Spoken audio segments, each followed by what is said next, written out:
પશ્ચિમ એશિયામાં મિસાઇલો અને ડ્રોનના હુમલા રોકાવાનું નામ નથી લઈ રહ્યા. આ હુમલાઓ વચ્ચે ઇઝરાયેલના વડાપ્રધાન બેન્જામિન નેતાન્યાહુ અમેરિકાના પ્રવાસે છે. તાજેતરમાં અમેરિકા અને ઇઝરાયેલ વચ્ચે તિરાડો વધી છે. નેતાન્યાહુ હવે બંને દેશો વચ્ચે સંબંધોમાં ફરી એકવાર ગરમાવો લાવવા માંગે છે. તો હવે બેન્જામિન નેતાન્યાહુ અને ડોનાલ્ડ ટ્રમ્પની વ્હાઇટ હાઉસમાં સિક્રેટ મીટિંગ પછી ઈરાન દ્વારા જોર્ડન પર મિસાઇલ હુમલો કરવામાં આવ્યો છે. તો બીજી તરફ અમેરિકા અને સાઉદી અરેબિયા દ્વારા ઈરાકમાં સંયુક્ત લશ્કરી કાર્યવાહી કરવામાં આવી છે. તો આવો જાણીએ સમાચાર વિસ્તારથી. નમસ્કાર, જમાવટ સાથે હું છું પાર્થ.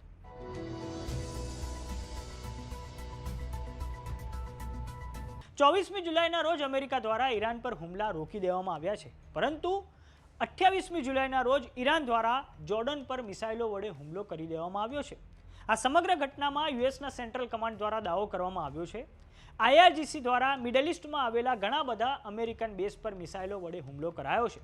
તમામ ઈરાનિયન મિસાઇલોને સફળતાપૂર્વક ઇન્ટરસેપ્ટ કરવામાં આવી. અમેરિકાની સેના હાલમાં કોઈ પણ કાર્યવાહી માટે તૈયાર છે. અમેરિકા અને સાઉદી અરેબિયાએ પણ હવે ઈરાકમાં સંયુક્ત કાર્યવાહી કરી છે. આ દાવો અમેરિકાના સેન્ટ્રલ કમાન્ડ દ્વારા કરવામાં આવ્યો. ઈરાકમાં ઈરાન સાથે જોડાયેલી સેનાના ઠેકાણાઓ પર સ્ટ્રાઇક કરવામાં આવી. અમેરિકા અને સાઉદી અરેબિયાએ સંયુક્ત રીતે એર સ્ટ્રાઇક કરી છે. આ સ્ટ્રાઇક પૂર્વીય ઈરાકમાં કરવામાં આવી. ફેબ્રુઆરીથી લઈને એપ્રિલ 2026 સુધી અમેરિકન નાગરિકો પર 600થી વધારે હુમલા ઈરાન સાથે જોડાયેલા આ સંગઠનો દ્વારા કરવામાં આવ્યા છે. હવે દર્શક મિત્રો, આપણે આ હુમલાઓને નકશાની મદદથી સમજીએ. તો આ પશ્ચિમ એશિયાનો મેપ છે.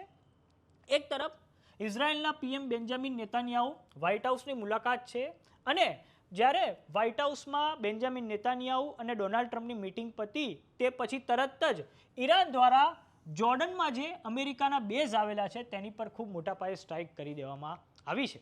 હવે આપણે એ પણ જાણીએ કે હાલમાં જે ડોનાલ્ડ ટ્રમ્પ અને નેતાન્યાહુ વચ્ચે જે મુલાકાત થઈ છે તેના વિશે.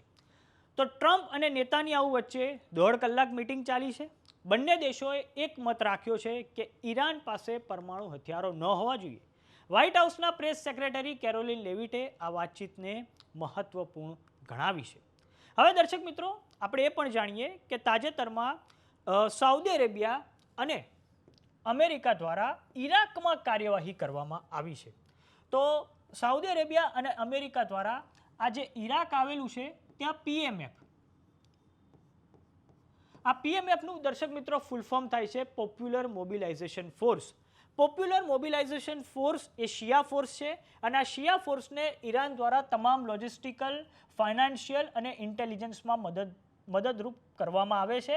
અને આ કારણે હવે સાઉદી અરેબિયા અને USA દ્વારા PMFના જેટલા પણ ઈરાકમાં ઠેકાણાઓ આવેલા હતા, બગદાદ છે, કરબલા છે, ત્યાં હવે ખૂબ મોટા પાયે એર સ્ટ્રાઇક કરી દેવામાં આવી છે. હવે દર્શક મિત્રો, આપણે એ જાણીએ કે તાજેતરમાં ઇઝરાયલ અને અમેરિકા વચ્ચે કેમ સંબંધો બગડ્યા છે. હાલમાં નાટો દેશોની સમિટ છે એ આ તુર્કીની રાજધાની અંકારામાં યોજાઈ હતી. તુર્કી આપને જણાવી દઈએ કે નાટો દેશોનો ભાગ છે, અને ડોનાલ્ડ ટ્રમ્પે અંકારાની મુલાકાત લીધી, અને આ પછી તેમના દ્વારા જાહેરાત કરવામાં આવી કે તુર્કીને F-35 વિમાનો અમેરિકા આપશે. અને આ કારણે પછી ઇઝરાયલને પ્રોબ્લેમ થયો છે, અને ઇઝરાયલનું માનવું છે કે F-35 વિમાનો તુર્કી પાસે આવવાથી જે રિજનલ ઇમ્બેલેન્સ ખૂબ મોટા પાયે એનું સર્જન થઈ શકે છે.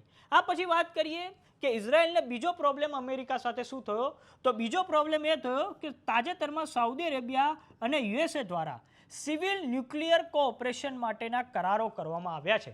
અને આ કારણે હવે અમેરિકાની જે કંપનીઓ છે કે જે સ્મોલ મોડ્યુલ રિએક્ટર બનાવે છે તે સાઉદી અરેબિયામાં ખૂબ મોટા પાયે ત્યાં એ રોકાણ કરશે. અને આ કારણે પણ ઇઝરાયલને સાઉદી અરેબિયા પ્રત્યે એક ડર ઊભો થયો છે.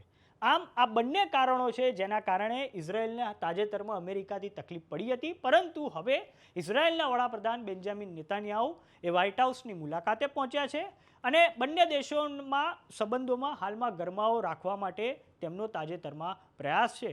ત્યારે જોવાનું એ રહે છે કે હાલમાં જે યુદ્ધ વિરામ થયો છે ઈરાન અને અમેરિકા વચ્ચે તે કેટલા સમય સુધી ચાલે છે. તો સમાચારોમાં અત્યારે બસ આટલું. જોતા રહો જમાવટ. જો તમે અમને YouTube પર જોઈ રહ્યા તો સબસ્ક્રાઇબ કરો. જો તમે અમને Facebook પર જોઈ રહ્યા તો ફોલો કરો. WhatsApp ચેનલને જોઈન કરવાનું ન ભૂલતા. નમસ્કાર.